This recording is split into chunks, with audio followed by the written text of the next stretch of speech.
Hi everyone, welcome back to our YouTube channel, and in this video we are going to talk about how to get a ChatGPT API key in this video. So without any further ado, let's get started. So here actually you can see we already searched OpenAI. You just need to be get into here. Once you come over here, you just need to be create an account if you have. If not, then just click to the login and then you will get the options to log in your ChatGPT, or you just need to be click over here API platform. Just click over here. Once you click over here, then it will redirect you to the new page where you just need to be go with your options, like you can provide your email address, password, whatever you can, then you will redirect to that place. And this is the OpenAI platform where you will get your API key.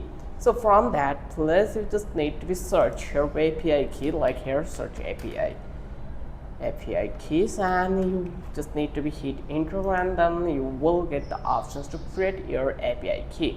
So create an API key to access the OpenAI API. So here you just need to click over here, then give a name, then select your project, and then just hit this button, create secret key. And in this way you can easily create your new secret key for your users. I hope you understand how much easy the process is. If you love this video, then don't forget to subscribe our channel.